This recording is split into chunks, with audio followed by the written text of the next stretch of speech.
Moscou accuse Kiev de préparer une bombe sale radioactive et de vouloir lui en faire porter la responsabilité. Le président ukrainien dénonce lui des mensonges. 6e semaine de manifestations en Iran pour protester contre le régime. D'importantes marches de soutien ont eu lieu aux États-Unis notamment. Rishi Sunak en pôle pour Downing Street. L'ancien ministre des Finances pourrait profiter du retrait de Boris Johnson pour devenir Premier ministre dès ce lundi. Plusieurs feux de forêt surviennent au Pays basque espagnol. La saison des incendies s'étire dans la péninsule déjà lourdement touchée par les flammes depuis le début de l'année.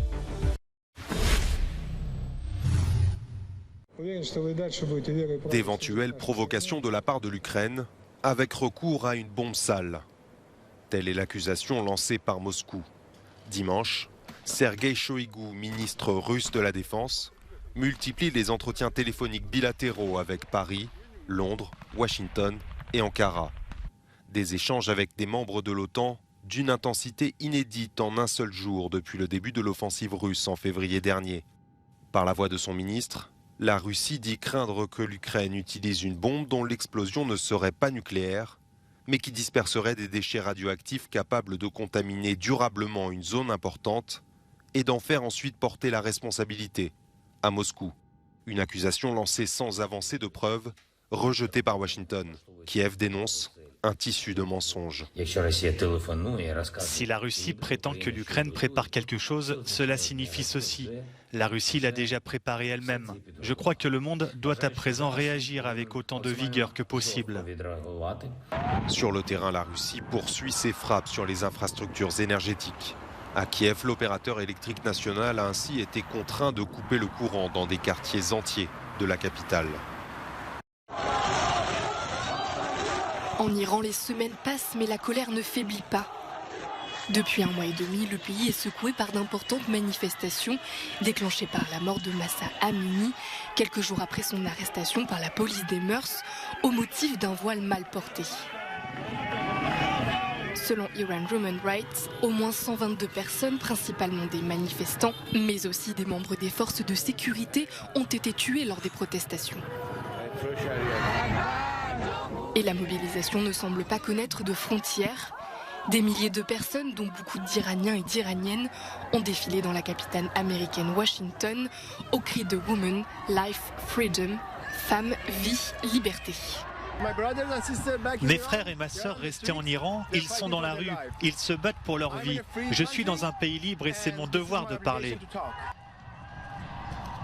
En Iran, le ministère de l'Intérieur a de son côté affirmé samedi que ce qu'il appelle les émeutes s'apprêtaient à prendre fin. Rishi Sunak pourrait succéder à Liz Truss au poste de Premier ministre britannique dans les prochaines heures, 7 semaines seulement après avoir été battu par cette dernière dans la course à Downing Street. L'ancien banquier et ex-ministre des Finances a déjà reçu les 100 parrainages de députés nécessaires et a vu Boris Johnson renoncer à se présenter. Sa seule rivale désormais, l'actuel ministre des Relations avec le Parlement, Penny Mordaunt, n'a pour sa part pas encore recueilli assez de parrainages, alors que la date butoir est fixée à ce lundi 14h, heure britannique. De son côté, l'ancien Premier ministre Boris Johnson n'aura donc pas réussi son comeback après avoir été poussé à la démission en juillet dernier, emporté par une succession de scandales. Il avait un temps envisagé de se représenter avant de faire marche arrière, constatant qu'il lui serait difficile d'unir les conservateurs. Le 10 Downing Street attend désormais son nouveau locataire. Il aura la lourde tâche de faire sortir le Royaume-Uni de la crise économique et sociale qu'il traverse.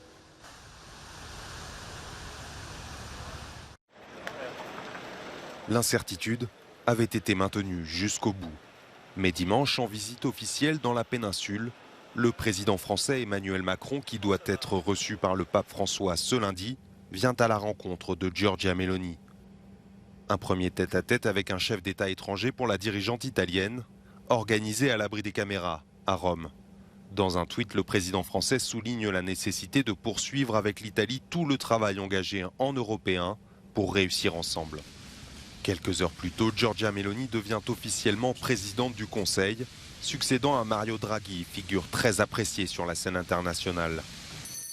La Romaine, vainqueur aux législatives de septembre à la tête d'une coalition qui réunit post-fascistes, populistes anti-migrants et centre-droit cherchent à rassurer les partenaires de Rome. Les défis qui attendent l'Italie sont de taille. L'économie est sur une ligne de crête, avec une inflation forte et une dette parmi les plus élevées de la zone euro. La saison des incendies n'en finit pas en Espagne. Au Pays Basque, l'une des régions les plus arrosées du pays, Balmaseda, à une trentaine de kilomètres de Bilbao, est en proie à des feux de forêt dimanche. Les foyers n'ont pas fait de victimes et sont à présent contrôlés. La cordillère cantabrique, qui longe la côte nord de l'Espagne, est en état d'alerte en raison du vent et de la sécheresse au sol. Depuis le début de l'année, la péninsule ibérique connaît une sécheresse et des températures exceptionnelles liées au réchauffement climatique. En moins d'un an, les incendies ont dévasté en Espagne près de 300 000 hectares, une superficie plus grande que celle du Luxembourg. Ce total est plus de 3 fois supérieur à celui de 2021. Poignardé en août aux États-Unis, l'écrivain britannique Salman Rushdie a depuis perdu la vue d'un œil et l'usage d'une main, entre autres graves séquelles, a indiqué son agent au quotidien espagnol El País. En procès, l'auteur de l'attaque a jusqu'à présent plaidé non coupable. L'écrivain est poursuivi depuis 33 ans par une fatwa du guide suprême iranien le condamnant à mort pour avoir écrit un roman, Les versets sataniques. En Slovénie, l'ancien ministre des Affaires étrangères de droite, Anđelko Logar, est arrivé en tête du premier tour de l'élection présidentielle ce dimanche avec 37% des suffrages. Le scrutin n'est toutefois pas gagné d'avance. Anđelko Logar devra affronter au second tour sa rivale de centre-gauche, Nataša Pirc-Musar. Le second tour de la présidentielle aura lieu le 13 novembre prochain. Opération grand nettoyage à Sharm el-Sheikh avant l'ouverture de la COP27. Dans la station balnéaire égyptienne, des dizaines de bénévoles ont nettoyé les fonds marins et des plages environnantes. Des tonnes de plastique et de déchets en tout genre ont été récupérés. La COP se tiendra du 6 au 18 novembre prochain. Avec l'hiver qui approche, les célèbres châteaux de la Loire en France s'inquiètent également pour leur facture d'énergie qui a quasiment doublé en 2 ans. Réduire la consommation d'électricité passe souvent d'abord par une meilleure isolation, mais en matière de patrimoine, les contraintes sont de taille. Dans le château privé de Main-sur-Loire, une fenêtre double vitrage comme celle-ci coûte la bagatelle de 10 000 €. Or, il y en a 148. Les propriétaires doivent faire des choix. C'est des fenêtres 18e qui sont très belles, on n'a pas voulu les remplacer.